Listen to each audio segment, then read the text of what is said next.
Good afternoon, ladies and gentlemen. My name is Shane Squark, and on behalf of the Market Technicians Association, I'd like to welcome you to a very special edition of the MTA's Educational Web Series. Today, on June 25th, 2015, we welcome Gordon Scott, CMT, as he presents an overview of the Chartered Market Technicians Program. Scott, CMT, is currently the Managing Director of the CMT Program for the Market Technicians Association, where he oversees all aspects of the program, from the body of knowledge to exam grading.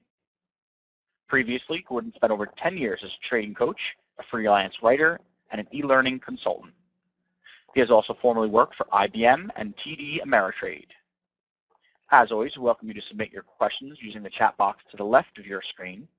In the interest of time, we may not get your questions until the end of the formal presentation. That being said, I'm pleased to turn the floor over to Mr. Gordon Scott. Thank you, Shane, and welcome everyone. I'm appreciative of the time that you have taken out of your day to come and listen to this presentation, and those of you listening to it as a recording, I hope all of you will find that you can get information out of this presentation that is useful for you and have a deeper appreciation of how the CMT program is designed to continually benefit you as both a candidate and a member of the Market Technicians Association well on beyond your passing of the exams. So today I want to give you a sort of update. The title of this presentation is the CMT Program Overview, but it really should be something like the CMT Program Today. And we want to talk specifically how the program has changed, that is, how the natural operation of the program has necessitated a change to the curriculum, and how you, no matter where you are in the program, will benefit from this change. And we believe that you will. We, meaning myself, the Board of Governors, Board of Directors, and all those who have put in their input on specific focus group committees to the reviews of these changes. So to begin with, let's point out that the CMT curriculum has changed. That is the lists of books and chapters and the reading list on which the exams are based has changed. Now, this is part of an ongoing process. Throughout the years that we have had reading lists and exams, we've continually been changing. And this is a little more significant than previous changes, not in any horribly radical way, but I think you'll get an appreciation for how significant this is. And I believe that those people going through the program right now, those people who are CMT candidates, who have the benefit of learning from this new curriculum, will have a very significant impact on the discipline of technical analysis in the years ahead. And through this influence, it may be that they also have a significant influence on the world of finance in general. But that's much bigger picture than we want to focus on today. So for now, let's just explain how the CMT curriculum has changed as part of the ongoing process associated with the test and all levels of the exams. Every 5 years, we do a survey, and we want to make sure that the information that's being tested on the exams is consistent and coherent with current trends in the industry. We want to make sure that you are learning things as a CMT candidate that you will need to know in order to best deliver value to either a future employer or future clients or both. We put the survey out to more people than we have in the past.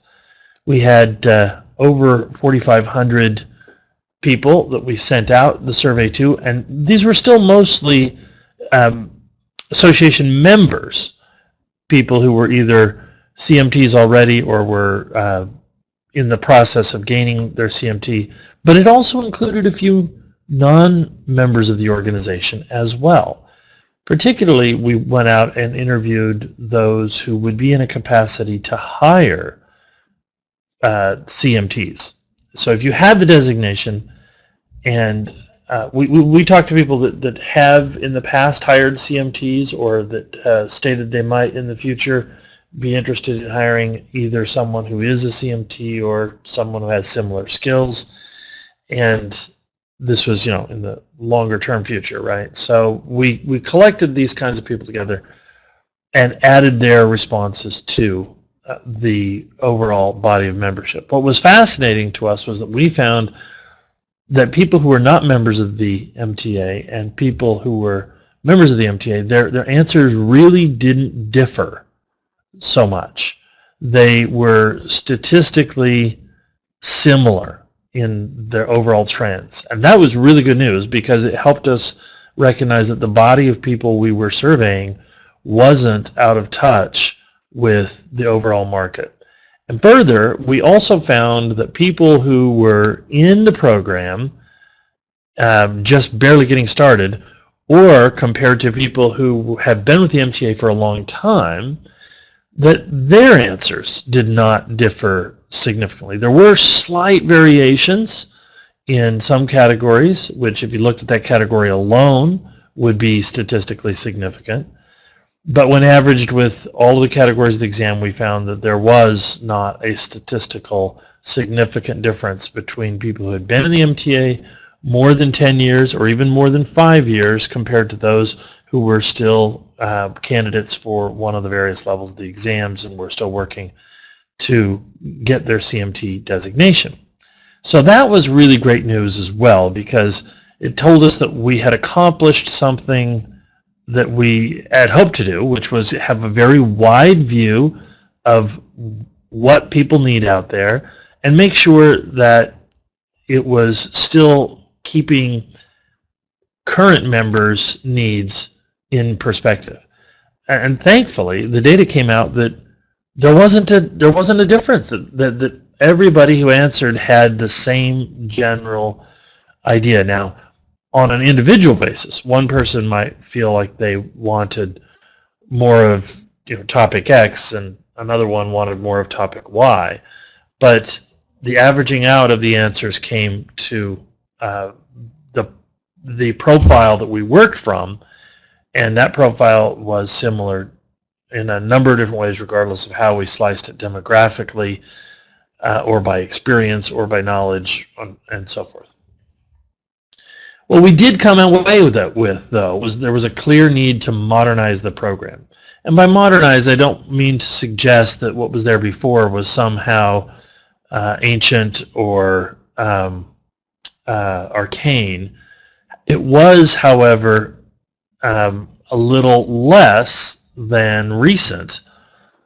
Recent meaning, since 2008, right? I mean, the industry really has gone through a lot of change as a result of that big drawdown and the reasons that precipitated it. The bank leveragings and the credit default swaps and the various instruments that came under such scrutiny and such fire because of their inadequate risk management. So risk management is this super heavy hot topic, and as a result, the modern environment requires that financial analysts and professionals in the industry of any kind need to be capable of putting more emphasis, be capable of doing tasks associated with risk management and understanding how that fits into portfolio management. And so technical analysis is no exception. Technical analysis needs more emphasis on risk management and portfolio management orientation, and the new curriculum is structured to help take that into account. So what we're talking about specifically is that the new CMT curriculum will address the needs uncovered by the survey by putting together a better integration with other disciplines. Other disciplines meaning things like fundamental research or finance in general, or behavioral finance and risk management, quantitative and statistical analysis, computer programming.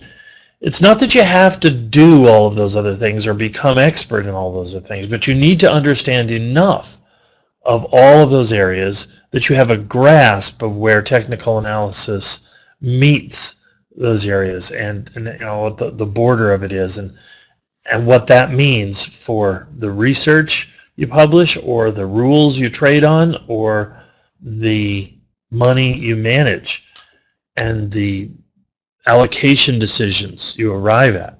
Basically, we needed better discipline in applying technical analysis and better use of technical analysis as a risk management tool.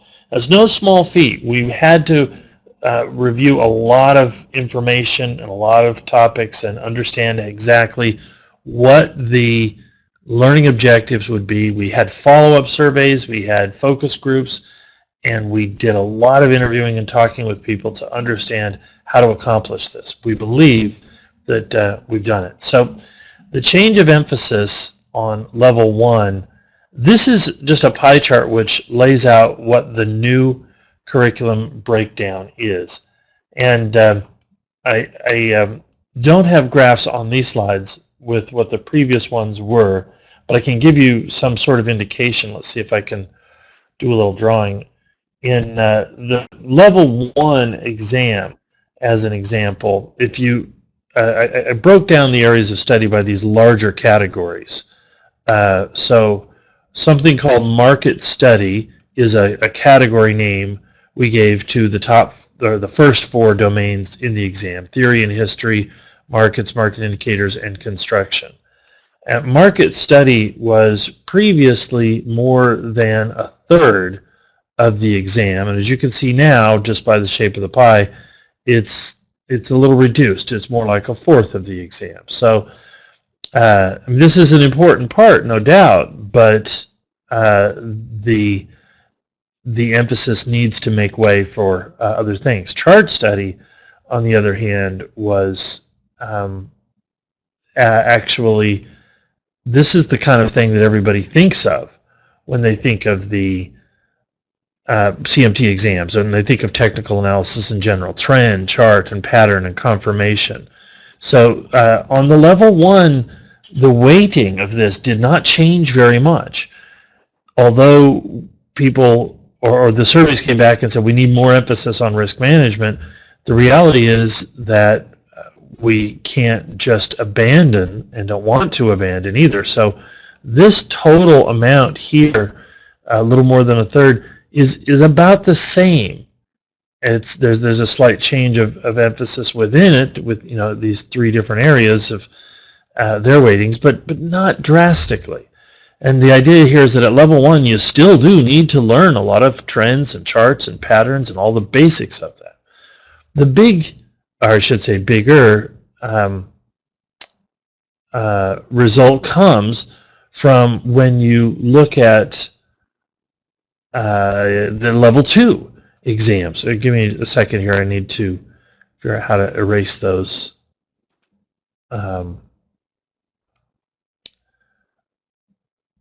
Okay, so we're here at level 2. All right, well, they're gone. That's great. Oh, I think I see how to do that now. All right, so notice here that in level 2, we had a similar situation where if you were to take the market study and the chart study topics, again, these first 6 categories, in the level 2 exam, these things accounted for something like almost 3/4 of the exam would be what they were. And now, as you can see, they're just a little more than half of the exam. So this reduction here in emphasis is very important. We did not we did not change that emphasis out of level 1. We still need to learn those, but in level 2 now we're applying them, and we're applying them with these other areas of risk management, system test, statistical analysis, all of these, which although they were there on the previous level 2 exam, did not have quite as much emphasis. And so the emphasis has increased on these and decreased on the others. And that's probably the simplest graphic way that I can explain these changes.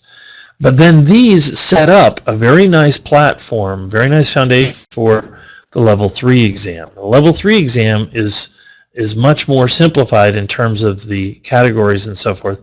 The domains have been reduced from 9 to 7, and ethics hasn't changed in terms of the weighting or the approach. But what has changed about ethics is that the CMT has adopted the CFA Code of Ethics and Practice and Standards and Practices.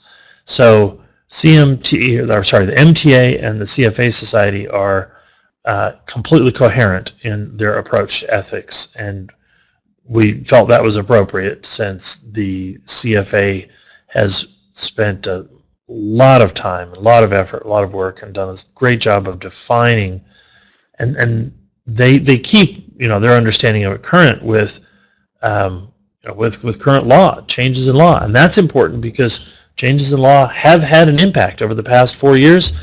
We've seen the pendulum swing one way and the other way on insider trading, very specific and drastic change, and that goes right to the bottom line of ethics. So we want the materials to be able to reflect those changes, and the CFA materials do. So that's, anyway, enough about ethics, but that's a small portion in terms of total weighting.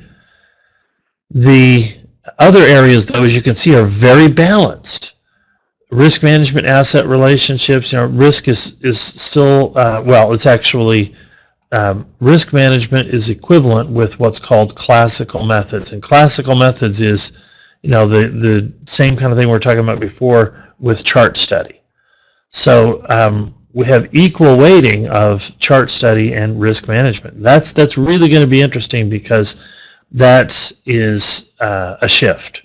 Risk management was certainly a smaller amount compared to the overall charting methods. But there is something much more important about level 3 that you should understand, is that in the past, we would have a risk management question, and then we would ask little ideas about it, and then have a bigger section which is, okay, here's a scenario.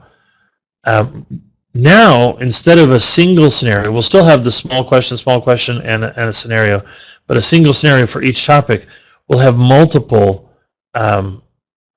topics that will come to bear on the same scenario. So we might have short questions, multiple choice questions to set up the scenario, but then the scenario is, okay, you are a registered investment advisor and you're trying to determine this sort of allocation and this sort of portfolio, and you see the following intermarket evidence, that would include asset relationships, and you make a decision that you want to select this particular ETF or stock, and here's what the chart looks like, and now the following questions. So those are all integrated into a single question. We want to try to create as much of a real-life scenario as we can. We want a level 3 candidate to feel like they are real-world work ready, whether that's to take a job in this area or to start out on your own and begin publishing research or managing money or whatever it might be. And that's how the new change of emphasis occurs. So it builds. We've always kind of wanted to build before, but now it builds to a more specific goal in level 3 of being able to just simply take those questions and integrate them all into analysis. In this way, we believe that the new CMT program helps members become more valuable. So at the heart of it all is this idea. We have more focus on using technical analysis to manage money. And this is useful for analysts, strategists, fund managers, traders, brokers, or independent research publishers. Now, you might look at this information and feel like, I am a sell-side analyst and pure technician, and this runs against all my reasoning for why I study technical analysis. I study technical analysis so I don't have to study all those other things. I specialize on forecasting, and that's a much more valuable skill, right? Now, that's a valid thing to say. That's a valid concern to have. Why wouldn't we just make the entire exams just chart study and nothing else? Well, if the world wanted chart study independent of everything else, then we would naturally have a need to develop that information in that way. But the survey helps us understand, or the survey helps us put data behind the recognition that anybody who's been working in the industry is keenly aware of. The sell-side research world has undergone a tremendous amount of downsizing and shift.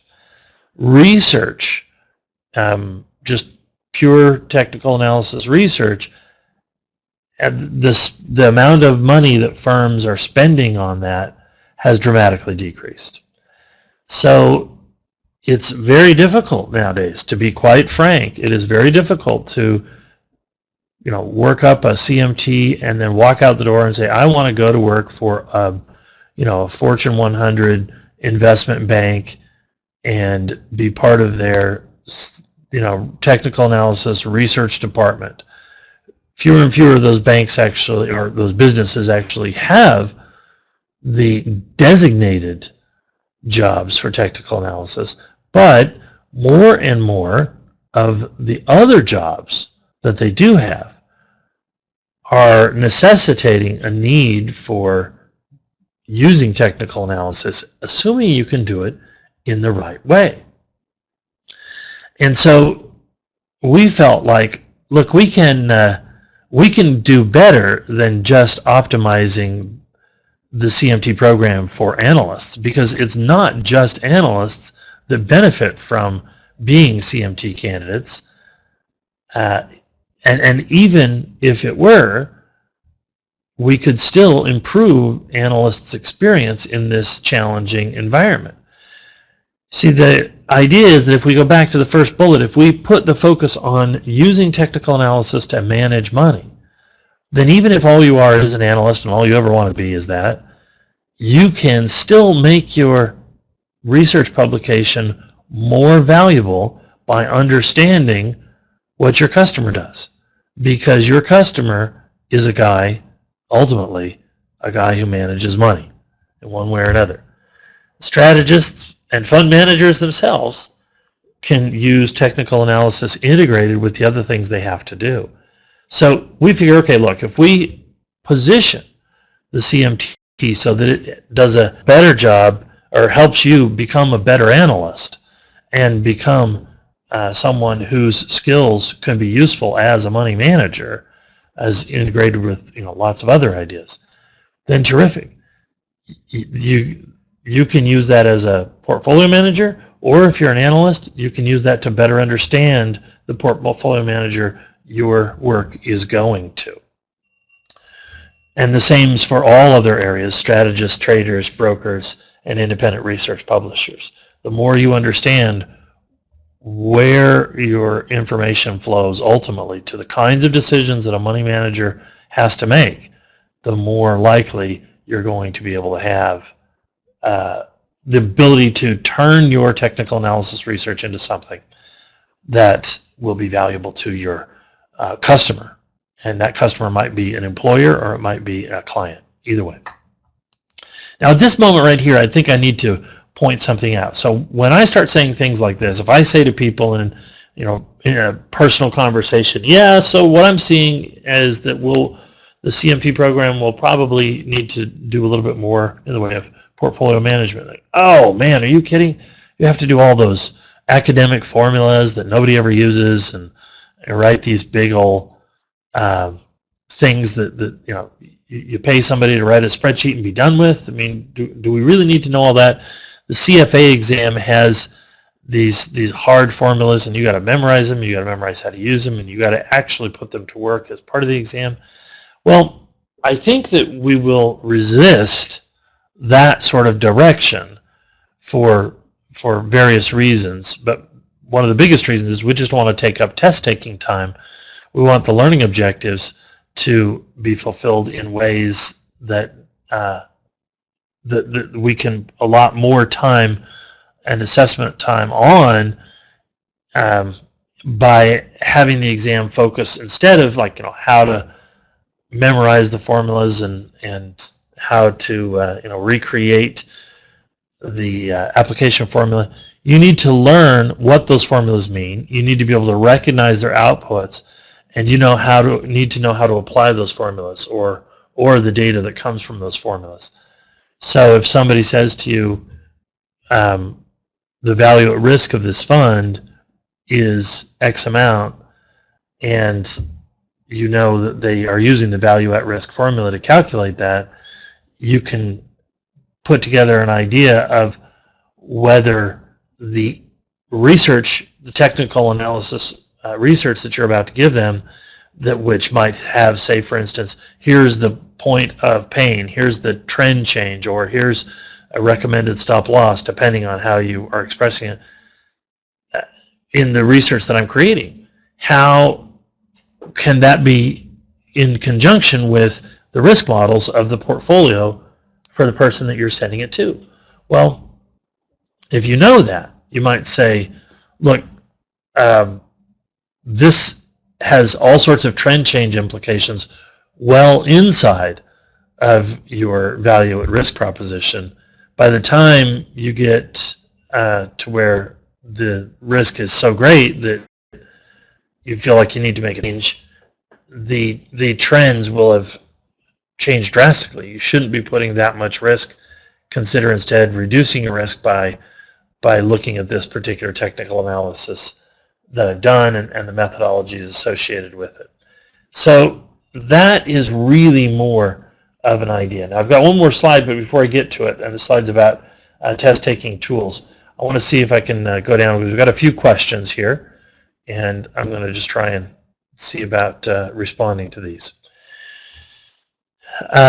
Let's see what they are. Now if I think I can answer them better later, hope you'll just be patient with me. But okay, first question is, as a level 2 candidate, am I responsible to know the new level 1 readings? My understanding is the body of knowledge builds over the 3 levels, so should I go back and study that material? That's a great question, Mario. I'm glad that you asked that. The answer is that yes, you are, but okay, the new curriculum is going to try to be more and more self-contained. We can't accomplish that all in one administration. We have to sort of trend that way.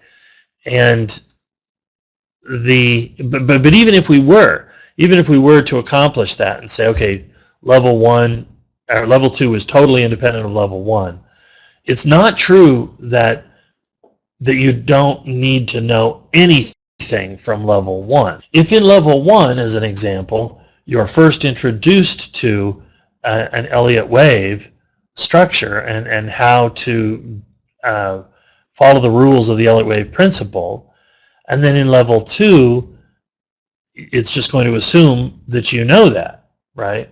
If you see a level 2 Elliott Wave chart, or I should say an Elliott Wave chart on the level 2 exam, then you might have said, well, I mean, I didn't study Elliott Wave, so how am I going to, for level 2, how am I going to be able to read that level 2 exam? Well, that's just assumed knowledge that once you know how to read the level 2, or sorry, once you know how to read Elliott Wave, then we ought to be able to include it as part of the test.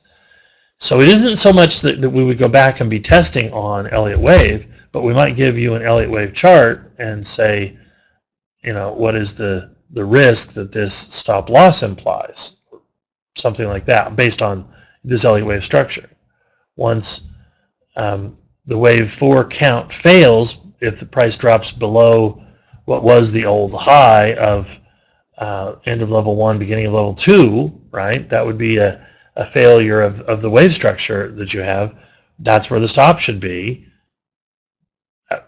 So that's now a risk management question, but it's using Elliott Wave as kind of its substrate for doing that.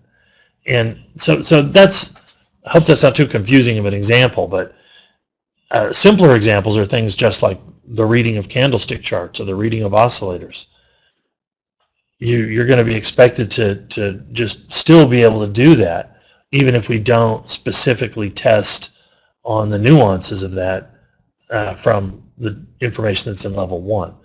So for this first one, where we are right now, if you're getting level 2 and you're saying, hey, do I need to go get the level 1 Wiley book? The answer to that question is going to be no, because the things that you studied for and passed level 1 exam before are going to be sufficient. So there's a certain amount of assumed knowledge, but the new curriculum does not assume anything that the old curriculum didn't have going forward. So that's the short answer to your question is no, you don't need to do that. You don't need to go buy them.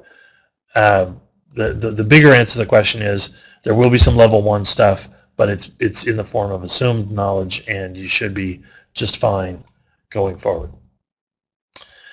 Okay, given the cumulative nature of the exam, next question, how will the change in curriculum impact a level 3 candidate who focused on different topics for level 1 and level 2 exams? Should I plan to review the new level 1 and 2 when preparing for the new level 3 exam in October? And the answer here still applies. Especially for this coming up one, test question writers are going to be aware of that and going to be aware that there are people in the program who don't have the new level 1 and level 2. So the things that you'll have to draw on from level 1 and level 2, the sort of assumed knowledge to be able to answer the questions level 3 are going to be the stuff that's common. So no, you don't need to go back and purchase the level 1 and level 2 curriculums in order to be able to study for the level 3. And another question, will there be more presentations on these new topics? Yes, on the specifics of them. I'm actually doing 3 more presentations later in August as we get closer to the exams. And those presentations are to go through the new topics specifically and help you guide your study on what it is you're going to be trying to get out of those exams. So here I'm talking about things that are more general and answering these questions from a general area, but we're going to get into the specific topics in later. I believe those are scheduled for August, early and mid-August timeframe. So as you get close to the exam, if you're worried, gosh, am I really covering the right stuff? Those presentations will help you make sure that your focus is in the proper area and still give you plenty of time to study up on the exams as we get closer to them.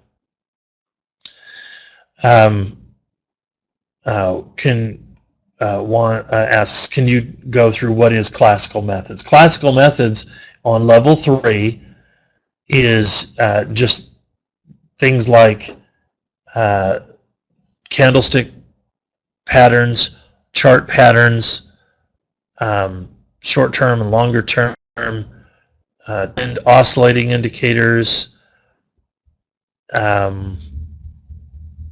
Let's see, I'm trying to think of what else we've got in the level 3 curriculums that is specific. Oh yeah, so the level 3 curriculum has a little bit more emphasis on, or a little bit more introduction to chart patterns than what has been in the old curriculum. So a little more specific information, but it's the core. Classical methods is the core technical analysis knowledge from from the other exams that you're always used to studying. Is it possible to comment on how many CMT participants there are who have either pursued or will go on to pursue the CFA designation? Amir, thanks a lot for that question. I wish I had an answer. I don't have the answer going from CMT to CFA. I do have it coming the other way, though. There are a fair number of people who have their CFA and then get their CMT, and I think that that's something like 20% of our membership. 20% of our membership have the dual charter. Most of them get the CFA first and then the CMT, but some go in the other direction. And I don't know what the numbers are for the direction. But I will say this, maybe this is more to the point of your question. The new curriculum will absolutely help anybody who's getting both designations. The new curriculum will help you better prepare for the CFA if you haven't taken it, although it's certainly not going to cover. There's lots of areas in the CFA that it won't cover, but there are some areas of the CFA that overlap now, and so that'll help. A much bigger help is going to be coming the other way, though. If you've already taken the CFA and you've studied behavioral finance and risk management and portfolio management topics. A friend of mine who just took the CMT and CFA exams. He actually finished his CMT first, and then he took his CFA, and then he reflected on it. He says, you know, what's interesting about this exam is a lot of the questions on the exam say things like, okay, assuming that you want to do X, you've come to this conclusion that the market is going to go somewhere, and you have to respond to that by doing X. Then what do you do? How do you allocate? How do you calculate? How do you respond? How do you strategize? He says, but nowhere in the CFA curriculum do they ever tell you how you arrived at that decision. Assume you want to go long. Well, what made you decide you wanted to go long, right? The CMT is all about that. We're the ones who say, here's how you decide. Here's your selection and decision criteria. Here is your forecasting tools.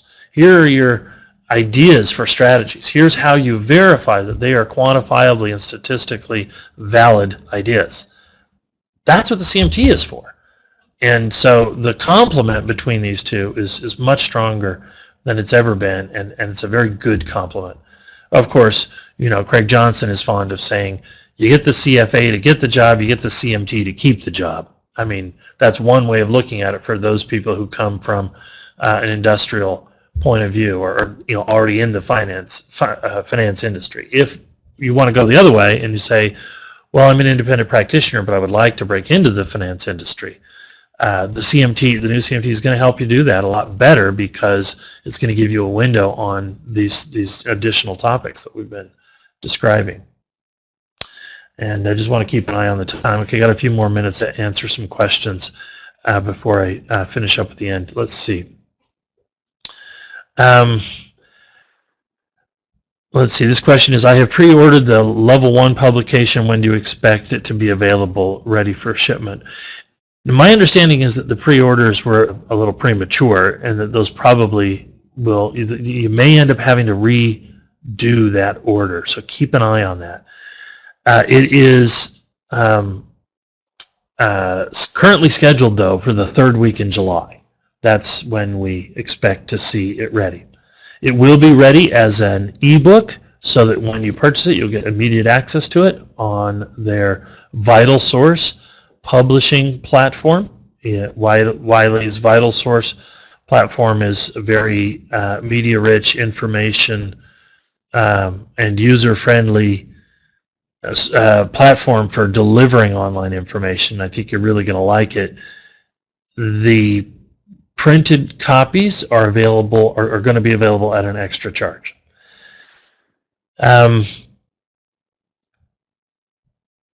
And then, do you expect the Level 2 publication to stay unchanged for at least a year? No, I do not. I wouldn't recommend anybody pre-order future publications.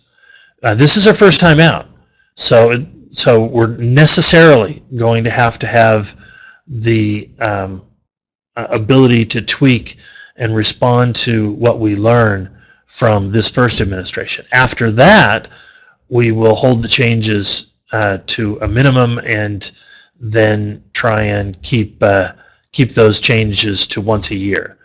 So that's useful to know. But for now, I would strongly recommend that you consider just getting the one you need. For level 3 candidates, we'll be publishing multiple sample exams so we can get a feel of what to expect in the real thing. We will have at least 2.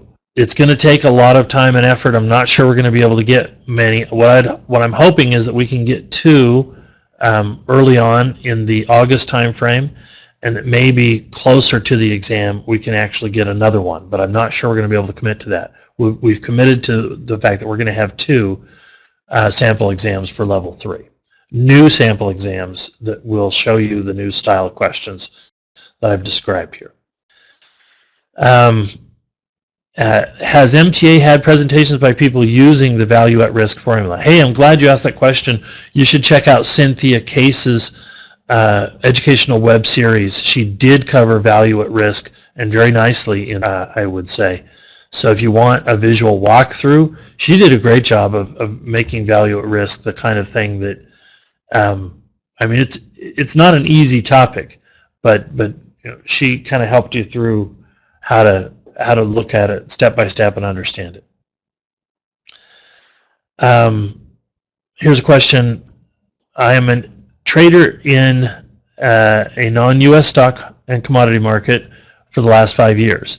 So if I want to be a professional trader in the U.S., how will the CMT help me? Okay, so that question, it's a great question. And that question has a lot of different answers because it's not a single path.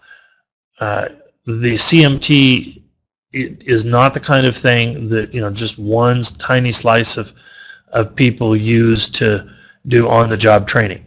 There are at least 5 different kinds of jobs that the CMT is applicable for, and a professional trader is one of them.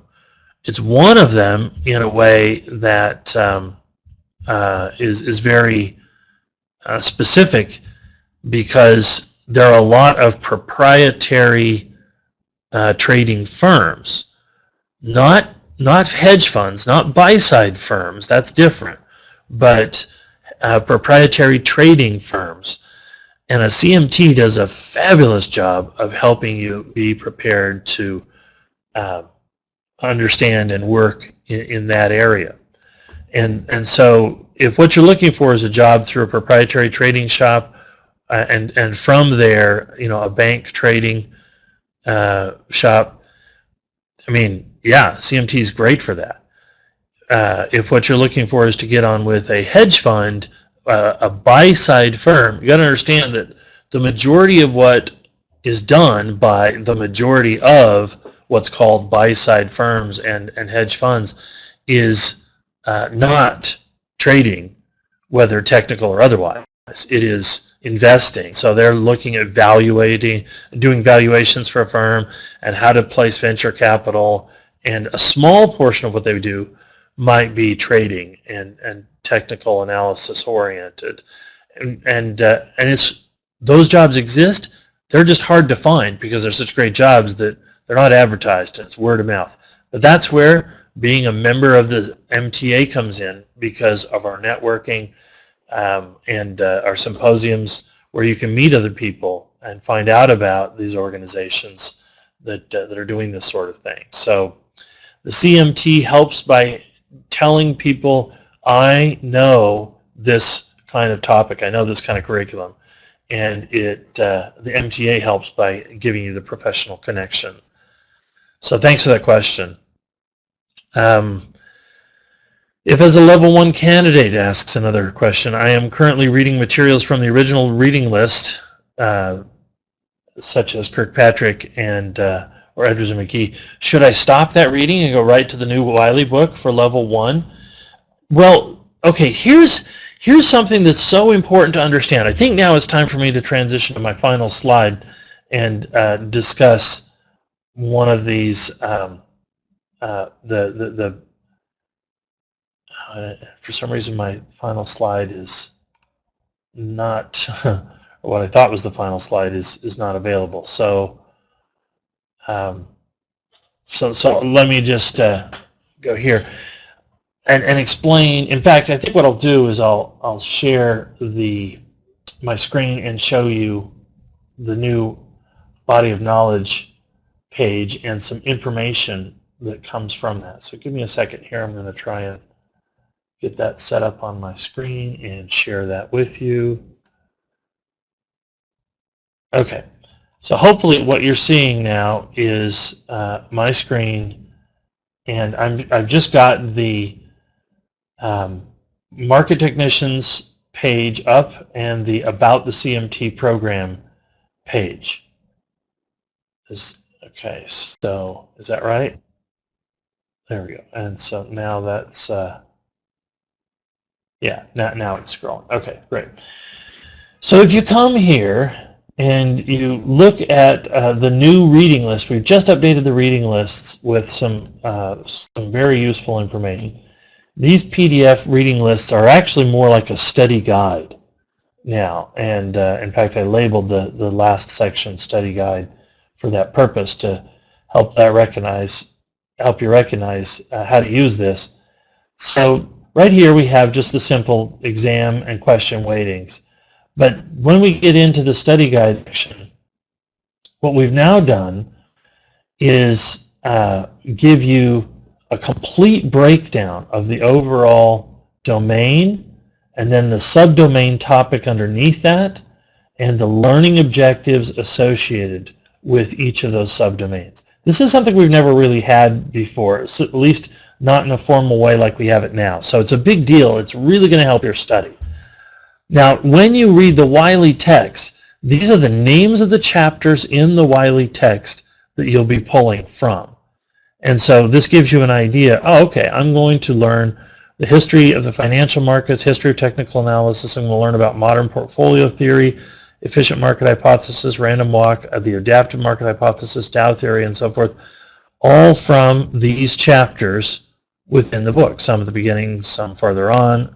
And out of those chapters, I'm going to be looking for these learning objectives. I'm going to look to describe the development of modern technical analysis, describe price action in both rising and falling markets, describes the origins of technical analysis, describe the essence of the study of technical analysis, discuss assumptions, identify the basic concept of the efficient market hypothesis, contrast efficient market hypothesis with adaptive market hypothesis. So I'm going to look for my study materials to tell me all of that.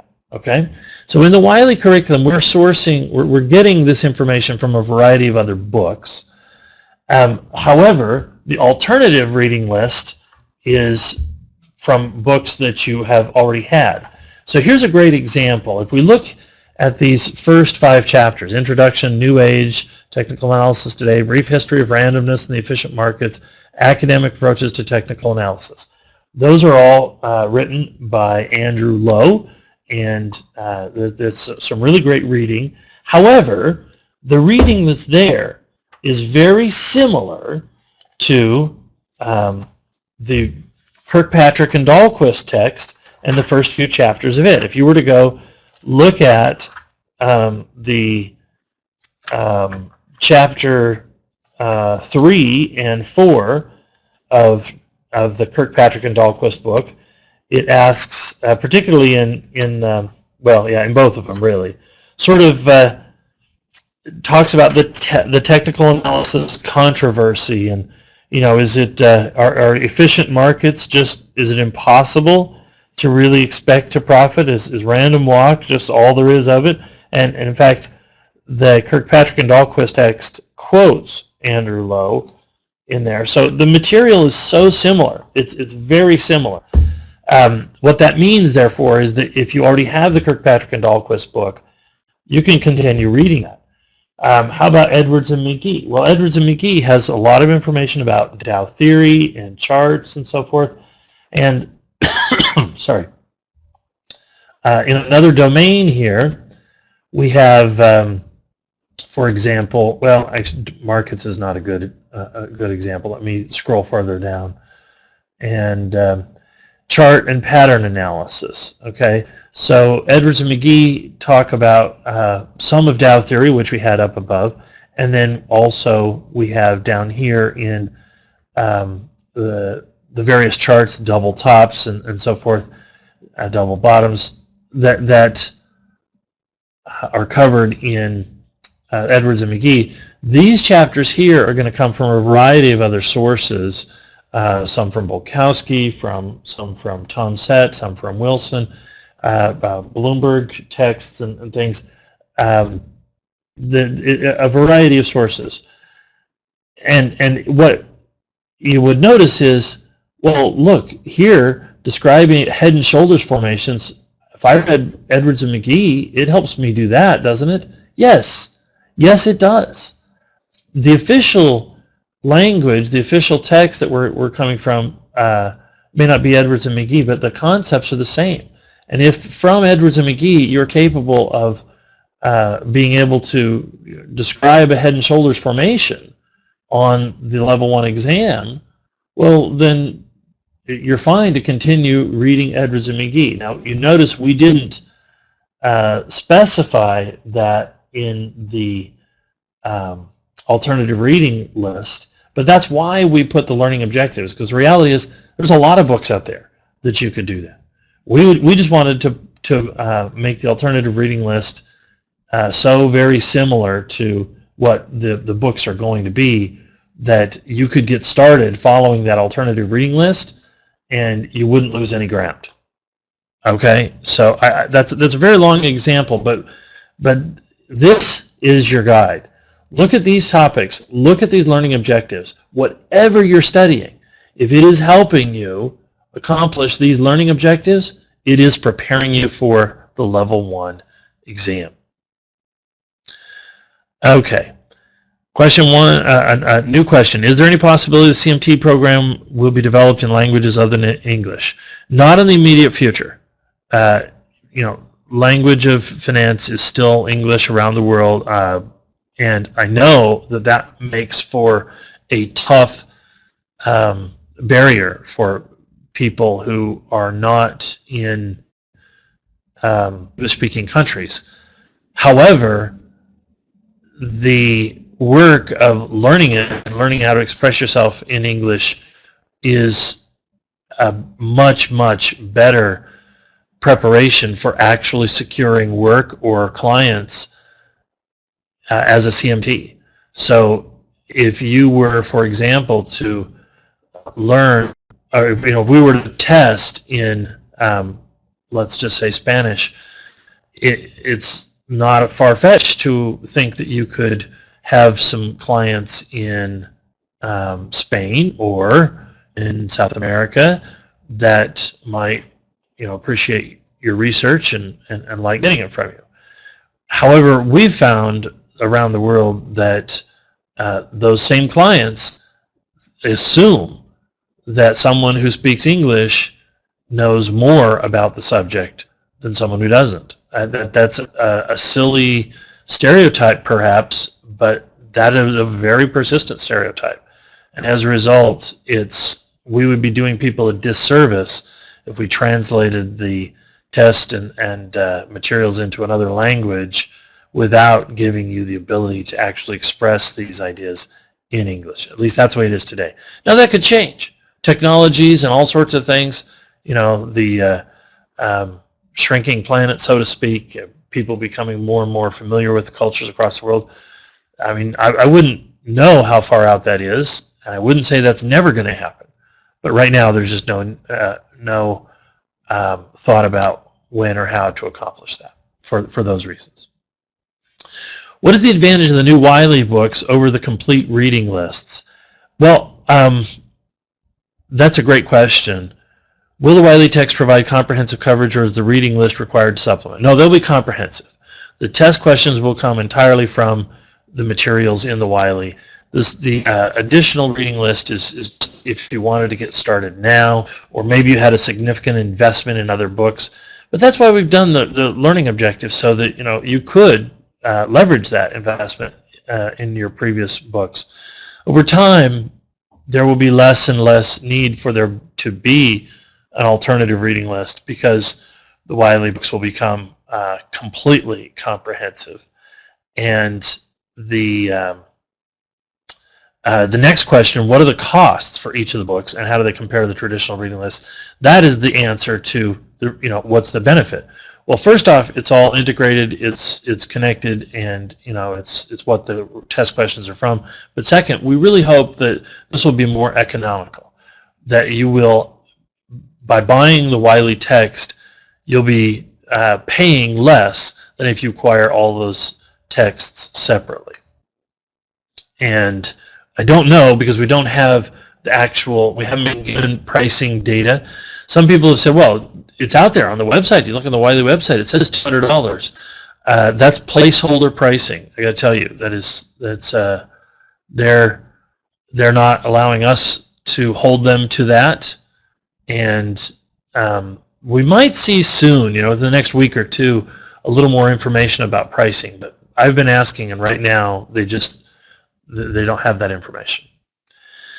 Once the new curriculum comes out, is the next question, is it accurate to assume that the material will be comprehensive enough as the sole method for studying level 2 and 3? Yes, it will be. Now, some people have asked, hey, look, if you're not putting this material out until third week in July, and maybe shipping time, I don't even get to look at it, a printed copy, because I won't want to look at an online copy until August.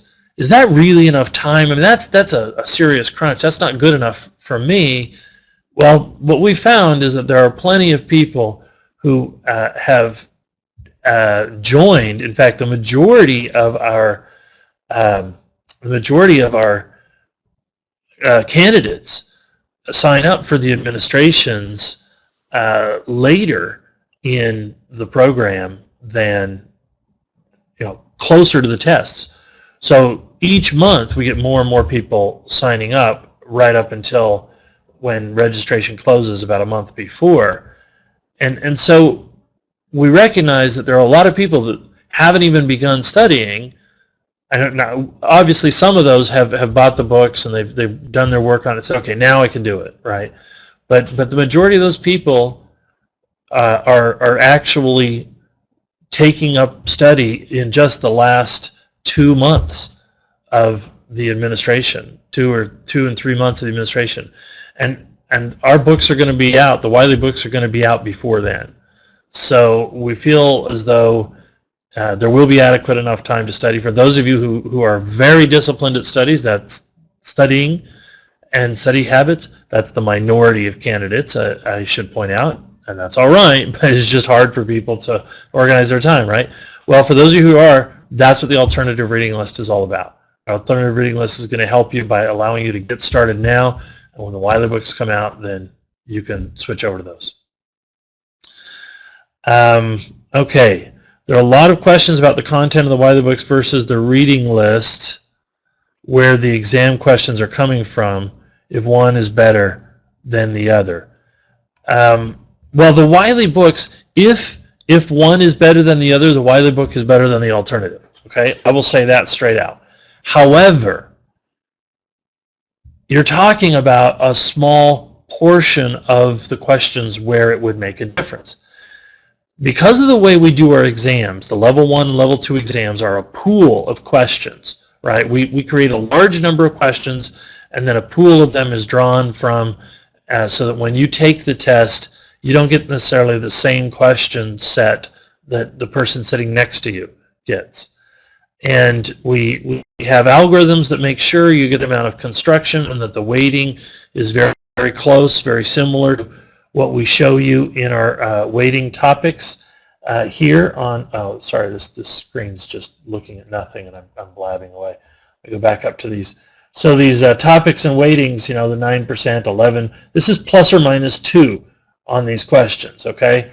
So with the exception of the small numbered ones, obviously those aren't, those might be plus or minus 1 if you, get under 5 or something. But you could have you will have generally this much of the test assigned to these topics.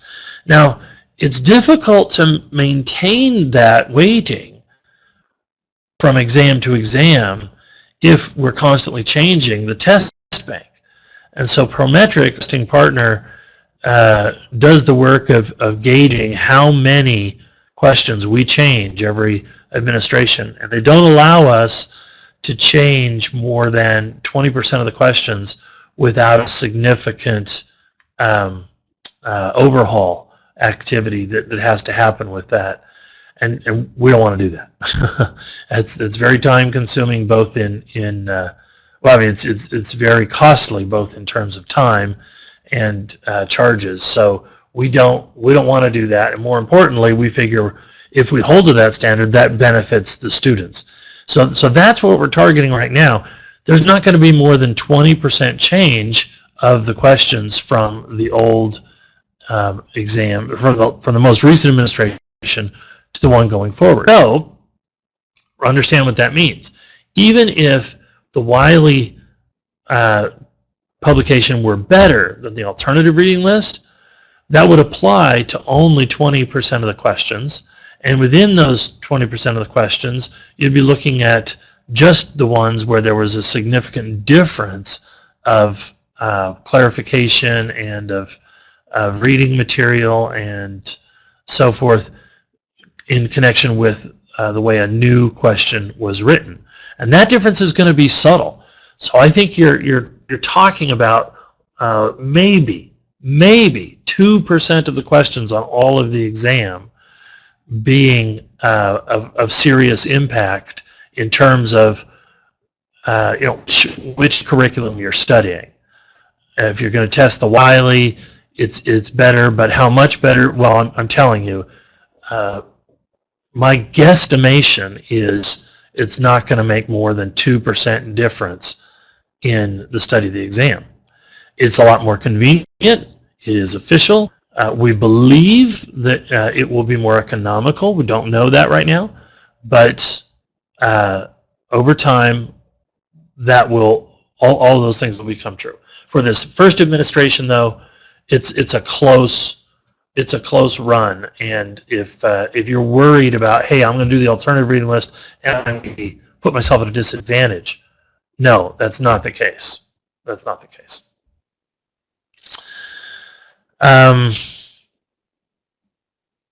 So let's see. We're out of time. We're over time. I want to just see if I can run through what questions are left. Let's see. Okay, here's one question that I'll end with. Is the MTA considering making the test available from Prometric for additional dates or on an on-demand basis instead of specific calendar dates? Long term, we're always looking at what options are most efficient. We constrain the dates from, at Prometric right now. We don't offer them at a whole bunch of different dates because we want to limit the potential breaches of security. So if somebody goes and takes an exam and then talks to their buddy who's scheduled to take it 2 weeks later and tells them all about the exam, and then the buddy goes and studies up for the exam for the next 2 weeks, maybe the second one passes and the first one doesn't, just entirely because of the conversation. And we don't want that to happen. So that's why the exam dates are constrained into the tight windows they are, to minimize the chance of doing that. That makes it more believable that when somebody says, yeah, I took the CMT, yeah, you really did take it. You didn't, pay somebody else to take it and come tell you how to get it and whiz right through it. It's one of those things. Now, to the extent that if we had the ability to verify that there was no cheating, there was no even sense of impropriety, but that you could take the tests anytime you wanted, well, gosh, we'd be interested. We'd be interested to see how we could economically pursue that. But that's not going to happen tomorrow. It's not going to happen next year. We are always keeping an eye on how to do that. All right, I think with that, we'll have to wind it up. Hope that that's been good and useful for you. And watch for the more specific topic-oriented presentations upcoming in August. And I'll turn the time back over to Shane.